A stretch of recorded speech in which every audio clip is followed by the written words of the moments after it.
Can't tell if I'm on or not. Says I am. All right, well, let's just go. All right, so I was talking to my goddaughter this morning concerning her credit report, and so I sent her all the links for the different credit agencies to dispute her credit report, and then I told her, I'll send you a kind of a how-to video, and I went through my videos. I didn't see one.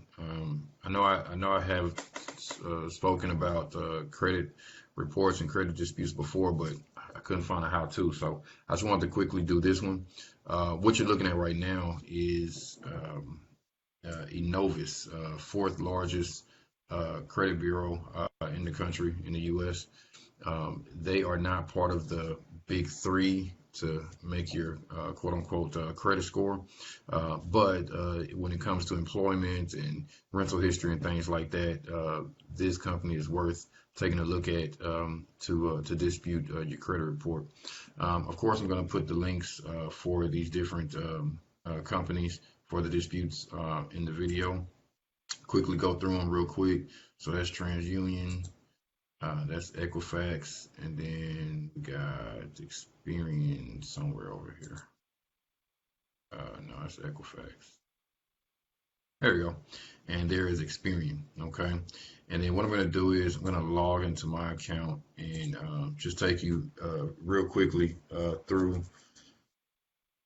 Uh-oh. They're going to let me get in.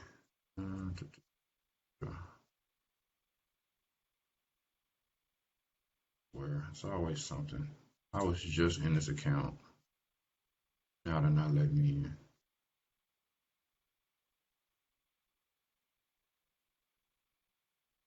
Let's see. Sign in. All right, there we go.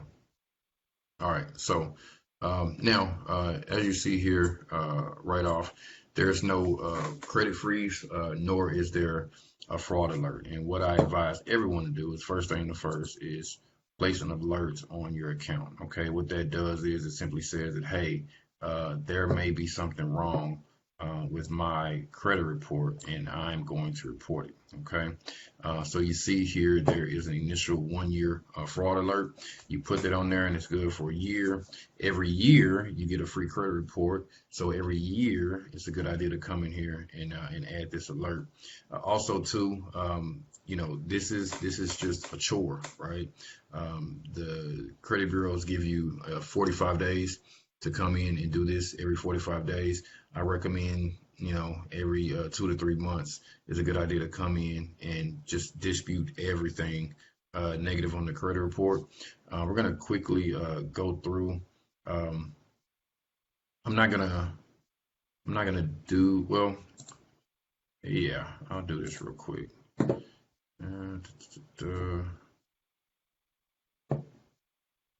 So that one type of alert. Okay, the initial 1 year. All right, so that's going to place an alert just to let everyone know, hey, there's something going on with my credit report. And like I said, I don't see any negative consequences for doing that. So I've put alert on my credit reports, all of them, every year whenever I'm in there. All right, so let's go back to the dashboard so I can take you quickly on how to dispute these items. Waiting on the website here. Right. Okay, first things first, we're going to start a dispute. Okay.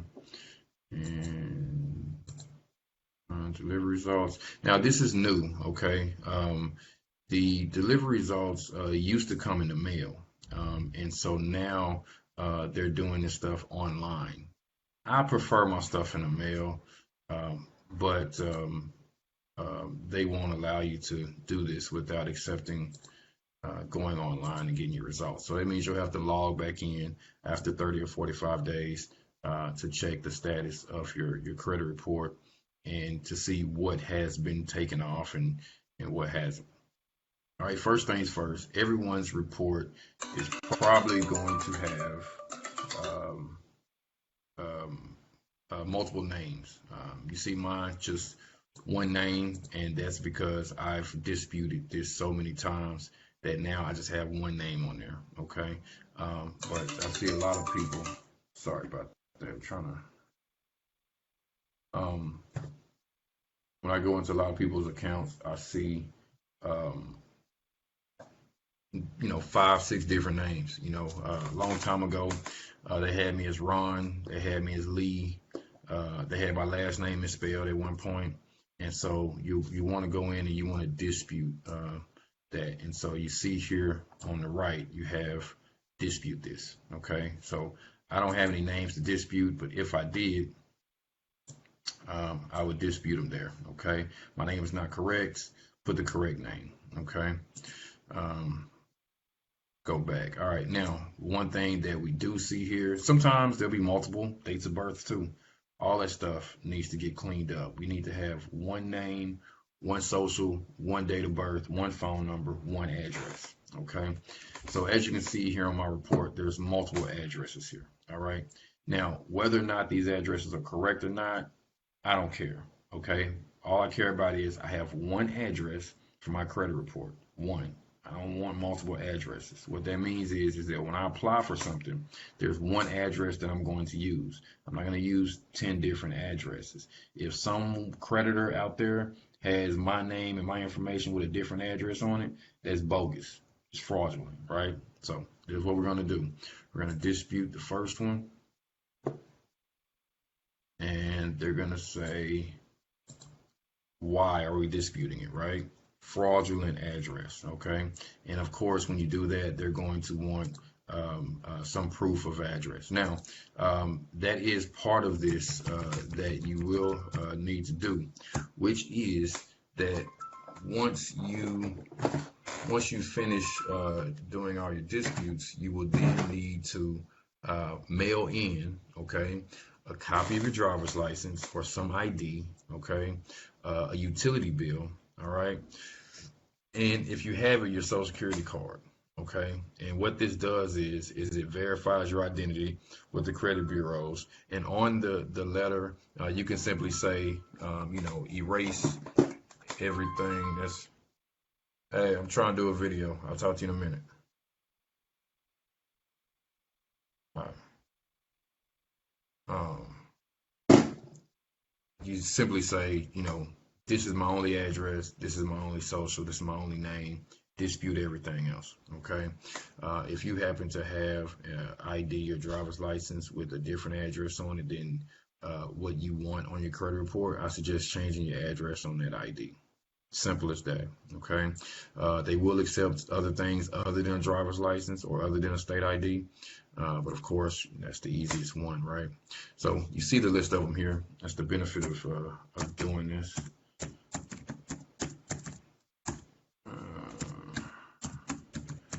I'm just gonna quickly update this. That is the only address I want anyone having all the time, and there it is right there, Prescott. So this 9090 Skillman, a super old address that has no business being on there. No reason for it to have that. 199251, I don't even know where that is. We don't want that. This Atlanta, that was never mine to begin with. We don't want that, okay? And like I said, this is a chore. I mean, I've disputed this stuff numerous times, and it's just a constant thing.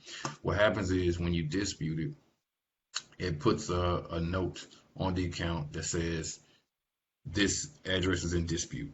So we don't know what's going on. Maybe it's wrong, maybe it's right. The credit bureaus, they do their due diligence, they do their research to verify the address. If it comes back that it is your address, they put it back on the credit report. But while they're researching, while they're investigating, the address comes off. Okay, and any account that has an address on it is also suspicious because they're like, well, he's disputing this address, and this address is on this account that happens to be negative. clearly this guy would never ever have a negative item on his credit report because he's an upstanding citizen, right? So that just gives more power to the dispute on the negative account. All right, so same thing with employment. I definitely suggest only having one employer on your credit report. Mine shows last reported and previous. I'm gonna leave it alone. I'm not gonna mess with it. I can dispute the FedEx if I wanted to, but yeah, no need. All right. And so now we have, okay, so this is the initial fraud alert. Okay. Um, done February 4th, 2020. It's like it expires May 4th, 2020. So we'll have to do this again. All right. Now, I would always like to add a statement here. Okay. And the statement is fraud. That's simple. Nothing more, nothing less. Just one word. Very simple. You can get fancy with that. You can, have a narrative there. Um, when my credit gets pulled for employment or for whatever purposes, they're going to see a note on there that says fraud. So if there's anything on that credit report that you don't like, it's probably fraud. Okay. All right. So just looking at mine, you see I don't have any mortgages in my name. And we don't have any other. Okay. Now, I have ran into multiple mortgages being on credit reports. If your mortgage got sold to someone else, again, I only suggest having one mortgage on that credit report, especially if you have one that has been closed. Okay. We only want open current accounts on the credit report, open and current. All right. So let's take a quick look at installments. I know I have those. All right. Right away, we see we have one open account, we have one closed account. All right. And what we're going to do is we're going to click the box over here just to see what this account looks like. And you see we have, let's see, secure. Okay. That's not what I'm looking for. What we want to do is just make sure that there's no slow pays, no late pays, anything like that. It looks like there's an 81-month payment history, but we're only looking at 18 and 19 here. So I'm going to bet that this one is just these 2 years. Okay, if it was longer, they would have other months and years out here. Okay. All right, so that one's good. There's no slow pays, no late pays. So we're gonna leave it alone. It's a good account. It's open. That's what we want. Okay. This one is a closed account. All right. So this closed account, even though again, no slow pays, no late pays, it's closed. It's old. We don't want that. Okay. We only want open, current accounts. So we're gonna dispute this. All right. Now, how you dispute things and why you dispute them is going to vary. All right. And that's what I wanted to show you today. So these are your options. All right. Now, of course, we've already talked about fraud. If it's a negative account, almost always I go with fraud being the case. There are some exceptions to that. But especially if it's like a utility bill, because the way this works is the credit bureau is going to reach out to these creditors and they're going to say, hey, this person says that this thing is fraud, that it's not them. So the creditor is going to have to verify that this account actually belongs to you. Well, depending on how you opened up your account, they may not have your signature on file. Maybe they do have a signature, but they don't have an ID. Maybe they have just name and social security number, but they can't verify that they've ever actually seen you, right? Which is why it's very important that if someone calls your phone saying, "Hello, may I speak to so and so?" Who is this? Who are you? Because when I have clients and friends that call my phone, they don't say, "Hello, may I speak to?" Right? I answer my phone and I say, "Hello, how are you doing?" And then we go from there, right? So same thing goes with these creditors. Don't verify your identity over the phone. It's not a good idea until you know who you're talking to. All right. So with this particular account, because this is a closed account, okay, and we're not going to say it's fraudulent because it's a good account, okay, but we do want this account removed. So what we're going to do is say I am no longer liable for this account, and we're just going to put a note here. Please remove this account. Okay. Now, like I said before, whether or not it happens, it may not, it may. But the point is, you have to keep going. All right. So let's move on to revolving. See, we have a couple things here. So again, we have 2 current accounts. Looks like we don't have any slow pays, no late pays. Let's see here. This one. All right, see this? So this one goes back further. So of course, we have more dates here. And again, no slow pays, no late pays. So that's good. That's what we want. I can tell you that my credit reports not always look like this. Okay, there's been many times I've had to come in here and dispute late pays, slow pays, things of that nature off the report. So again, we see some closed accounts here. Looks like these go back to 2009. That's ridiculous. Get it off. I'm no longer liable for this account. Please remove. Okay. Now, what I typically do is I typically, if I dispute it with I'm no longer liable for this account, if I come back 45 days from now and it's still on my account, then what I want to do is choose a different reason. And I just want to keep at that until they remove it from my report. Simple. I mean, it's a chore. It's a constant thing. It's like going to the dentist, right? You have to go in and get your teeth clean and get the scaling done and all this kind of stuff. And so it's something that you have to do every couple months. But it's necessary. And doing that will undoubtedly improve your credit score, no doubt. All right, so we got one more to dispute here. And this one doesn't even show. Let me go back so we can see that.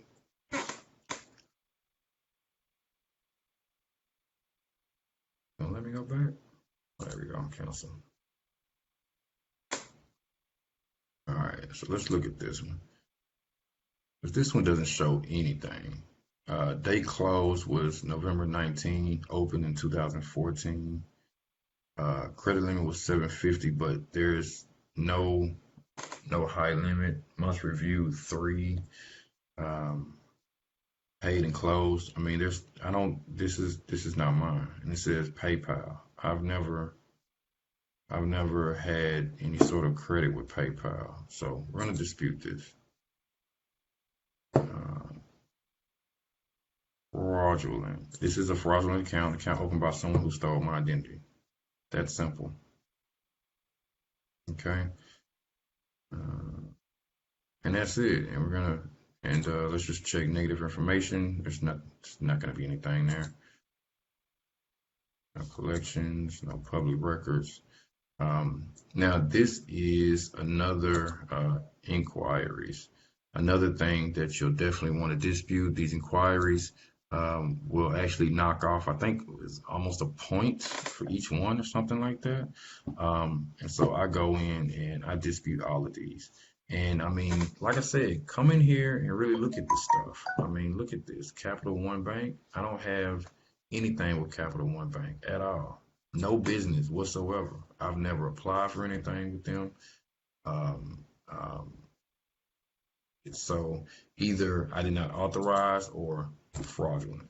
Okay, I'm gonna go with fraudulent. If I come back 45 days from now and it's still there, then instead of doing fraudulent, I'll do I did not authorize. Okay, Credco, don't know who that is. Again, we're just gonna dispute all of these. I want them all off. There is no inquiry that is a good inquiry. Okay, all these inquiries need to come off.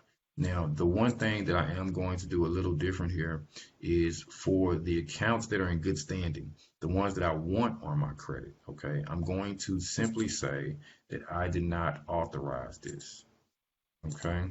I'm not going to say it's fraudulent because those are accounts that I want on my report, right? But I am going to say that I didn't authorize it. Get it off. I don't want it there. There's no reason for it to be there. It doesn't help me in any sort of way at all. It only stands to harm me. Okay. Factual data. Don't know who that is. It's all fraud. And I want you to understand when we say fraud, it has a lot of negative connotations, but all fraud simply means is that something was done without your consent for the benefit of someone else. That's the definition of fraud. If someone does something without your consent and it does not benefit them and it does not hurt you, then it's not fraud. So when your children get bad notes from school and they sign your name, right? That's not fraud. You can call it forgery, but they didn't necessarily do anything to benefit them, so it's not fraud legally anyway. Okay, so when we're saying fraud here, we're not charging anyone with any crime. We're simply saying that this is something that I did not authorize. This is not something that I signed off on, and clearly someone did it on my behalf for their benefit. Because why else would they do it, right? All right, so we got rid of the inquiries. We don't have any negative information there, so I'm just going to finish and proceed. Now, I do have some mail, but I'm not going to do that right now on this live. But again, that is something that is important. And a lot of times, not necessarily with Equifax, but TransUnion or Experian, definitely Novus, they may require you to mail in a copy of your ID, a utility bill, and a Social Security card if you have it. Okay, and again, that simply verifies your identity. And when in sending that, you'll also want to say, please remove any other name, any other address, any other phone number, any other Social Security number that you have in your system. This is the only information that should ever be on my credit report. Okay, ID, Social Security card, utility bill with the current address that you want on your credit report. Okay, and once that's done, simply submit and you're done. Okay, 45 days later, come back in and check it. And sometimes they send an email, and they'll send constant emails once you sign up with an account. It'll be emails in your spam all the time, but that's part of it. And so you just do the same thing with TransUnion, same thing with Experian. I recommend doing them at the same time, okay, because it holds more weight. A lot of times TransUnion and Equifax and Experian will look at each other for what is supposed to be on the account, what's not supposed to be on the account. What I mean by that is if TransUnion removes something from your account, and Equifax has something on the account and you dispute with Equifax, Equifax may say, oh, well, TransUnion doesn't have it on their account, so we're going to take it off this one too, right? So it's important that you do them all at the same time. And also make sure that you send in a copy of your ID, utility bill, Social Security card if you have it. You want to definitely include a phone number. Because again, we want to dispute any phone number that's on the report that we don't want there. We only want one phone number, okay? And again, the importance of this is when you're applying for something, they're only going to ask you for one phone number. And so any account that has a different phone number on it is liable to be a fraudulent account, something that's not yours, something that does not belong to you. So I think that's it. Oh, one thing that I want to talk about, this thing is raining long. But one thing I want to talk about is self-secured loans. Let's see if I can get this to pull up real quick. We're looking for, we'll just go Wells Fargo. That's fine. I'll put a link in the video concerning this. But this will be just a good example. I think.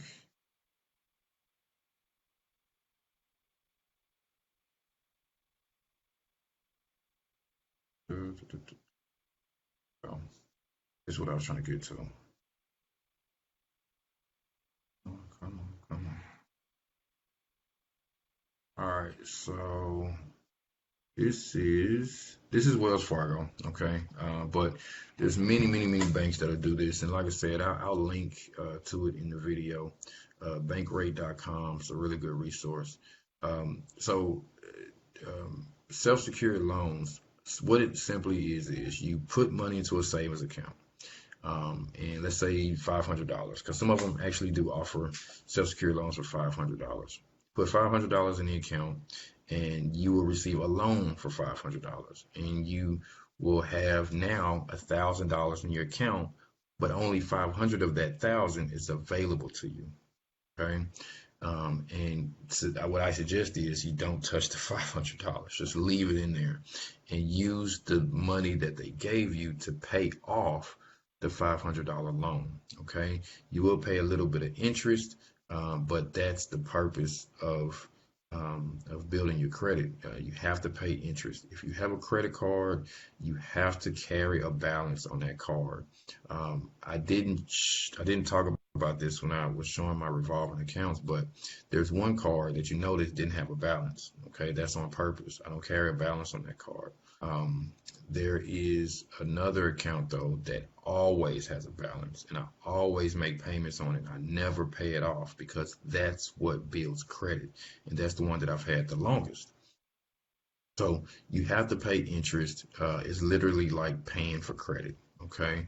But the interest on a self-secured loan is really small, and they're giving you the money to pay the loan. You just have to pay a little extra interest, right? So just to reiterate again, you give the bank $500, put that into the account, get a self-secured loan. The bank will give you $500. Keep that money in the account. Now you have an account with $1,000 in it. Only 500 is accessible. You're going to use the $500 that is accessible to pay off the loan for $500. Every month that you make a payment, they release a little bit of your original $500. At the end of the loan term, at the end of the loan agreement, you will have 500 minus maybe $20 in interest or something like that. And then you can just do it again and do it again and do it again. And what that does is it builds your credit. What you want is, again, you want open current accounts that have been open for a long time. I'm sure many people have heard about credit lines, right? Well, what a credit line is just someone who has had a credit card or some loan for a very long time. And the longer the loan has been open and the longer payments have been made on the loan, the better the credit score. When you add someone's social security number to that loan account, their credit increases with the holder of the account. You want to be sure that you're dealing with someone that you know. You want to definitely get all the information from the bank, not just, go with someone because they say they have an account, right? I would want to go to the bank and get the information on the loan because your name and your social security number is going on that loan. If anything happens, such as a slow pay or a late pay, that's going to affect your credit as well. If they default on the loan, it's definitely going to affect your credit. So you want to make sure you're dealing with someone reputable, someone that you know.